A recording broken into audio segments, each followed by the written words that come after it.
Tonight, before the story begins, close your eyes. Picture the hands of the person whose food kept you alive when you were small. Are those hands still in this world? When did you last eat something they made for you, slowly, with no phone on the table? Let me tell you about a man who almost let the answer slip past him on a station platform.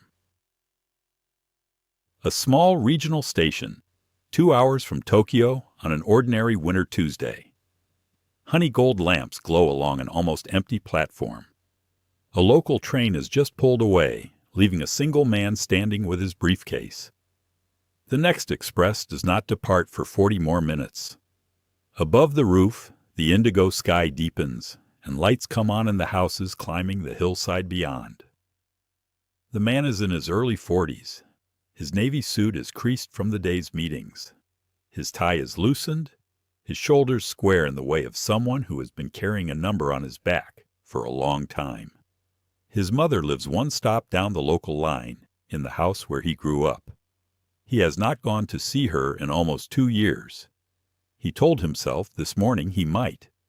The meeting ran long. The express is the last one. Next time. He sits on the bench and unwraps a triangle of rice from the station shop.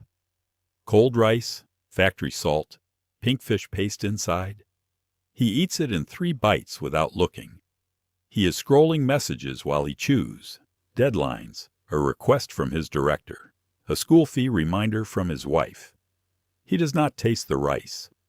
When he was a boy, his mother wrapped his rice balls in a soft cloth still warm. He cannot remember the last one of hers. He pushes the thought away.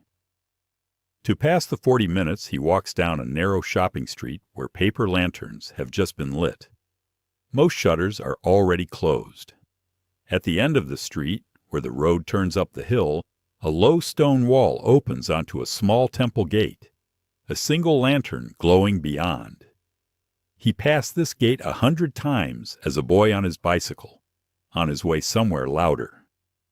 Tonight, for the first time, his feet stop. On the veranda, an elderly monk in an indigo robe kneels beside a charcoal brazier, watching a black iron kettle.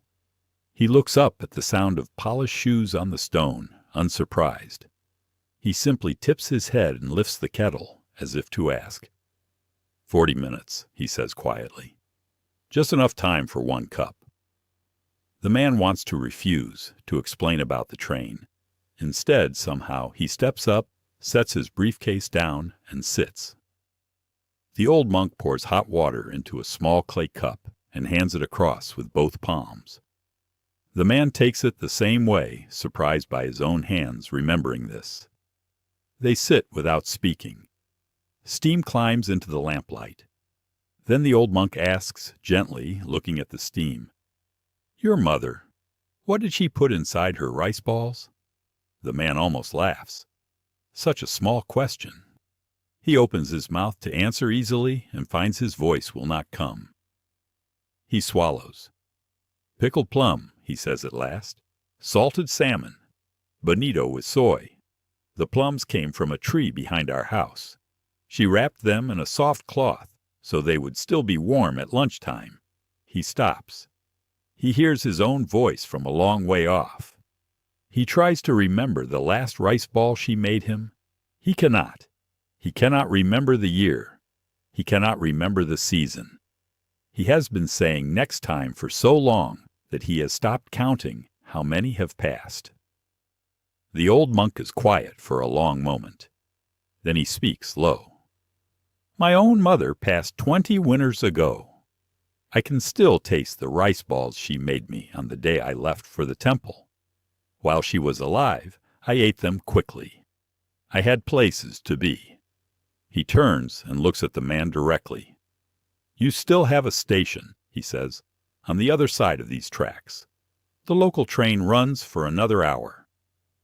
A single tear breaks loose from the corner of the man's eye and falls onto the back of his hand, where it sits warm. He stands. He bows, twice, deeply, the way he has not bowed since he was a child.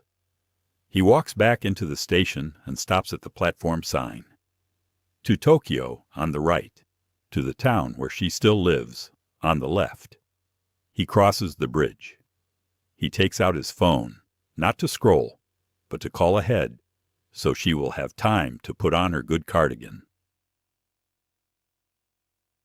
You who are watching this now, picture again the hands you saw at the beginning. If they are still warm in this world, do not wait for the next station. There may not be one. Call tonight. Eat slowly. Taste everything.